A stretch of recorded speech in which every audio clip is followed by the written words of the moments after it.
ಭವಿಷ್ಯ ಇವತ್ತು ಟ್ಯೂಷನ್ಗೆ ಸೈಕಲಲ್ಲಿ ಹೋಗ್ತೀನಮ್ಮ ಅಂತೇಳಿ ಸೈಕಲಲ್ಲಿ ಹೋಗ್ತಾ ಇದ್ಲು. ನಮ್ಮದು ಮೇನ್ ರೋಡ್ ಆಗಿರೋದ್ರಿಂದ ಅವಳು ಒಬ್ಬಳನ್ನೇ ಕಳ್ಸೋಕ್ಕೆ ನನಗೆ ಭಯ ಆಗ್ತಿತ್ತು. ಹಾಗಾಗಿ ನಾನೇ ಅವಳನ್ನು ಕರ್ಕೊಂಡೋಗಿ ಬಿಟ್ಟು ಮತ್ತೆ ರಿಟರ್ನ್ ಕರ್ಕೊಂಡು ಬಂದೆ. ಒಂದು 2 ಕಿಲೋಮೀಟರ್ಸ್ ಓಡಾಡಿ ನನಗಂತೂ ಇವತ್ತು ಫುಲ್ಲು ಸುಸ್ತಾಗ್ಬಿಟ್ಟಿದ್ದೆ. ಊರಲ್ಲಿ ನಮ್ಮ ಅಜ್ಜಿ, ನನ್ನ ತಂಗಿ, ನನ್ನ ಕಜಿನ್ ಸಿಸ್ಟರು ಎಲ್ಲರೂ ಕೂಡ ಬೆಳಗ್ಗೆನೇ ಕನ್ಸ್ಕೊಂಡಿದ್ವಿ ಮಗು ಆಗೋಗಿದೆ ಅಂತ.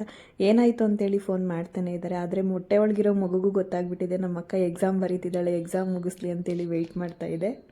ನೆನ್ನೆಗೆ ನನ್ನ ಡೇಟ್ ಕೂಡ ಮುಗೀತು. ಹಾಗೆ ನನಗೆ ಇವತ್ತು ಯಾಕೋ ತುಂಬಾ ಸುಸ್ತಾಗ್ತಾಯಿತ್ತು. ಹಾಗಾಗಿ ಹಾಸ್ಪಿಟಲ್ಗೆ ಬೇಕಾಗಿರುವಂಥ ಬಟ್ಟೆಗಳನ್ನೆಲ್ಲ ಪ್ಯಾಕ್ ಮಾಡಿ ಎತ್ತಿಟ್ಕೊಳ್ಳೋಣ ಅಂತೇಳಿ ಮಾಡ್ಕೊತಾ ಇದ್ದೆ. ಊರಿಗೆ ಹೋದಾಗ ಲಾಸ್ಟ್ ವೀಕು ನಮ್ಮ ತಂಗಿ ಮಗುಗೆ ಬೇಕಾಗಿರುವಂಥ ಎಲ್ಲ ಬಟ್ಟೆಗಳನ್ನೂ ಕೊಟ್ಟು ಕಳಿಸಿದ್ಲು. ಬಟ್ ಏನೇನು ಕೊಟ್ಟು ಕಳಿಸಿದ್ದಾಳೆ ಅಂತೇಳಿ ನಾನು ನೋಡ್ಕೊಂಡಿರಲಿಲ್ಲ. ಸೊ ಇವಾಗೆಲ್ಲ ತೆಗೆದು ಪ್ಯಾಕ್ ಮಾಡ್ಕೊತಾ ಇದ್ದೀನಿ.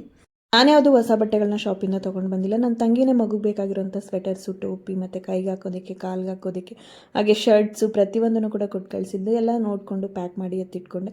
ಮಗುಗೆ ಈ ಬೆಡ್ಡು ಮತ್ತು ಮ್ಯಾಟು ಹಾಗೆ ಸೊಳ್ಳೆ ಪರ್ದೆ ಎಲ್ಲನೂ ಕೂಡ ಕೊಟ್ಟು ಕಳಿಸಿದ್ರು.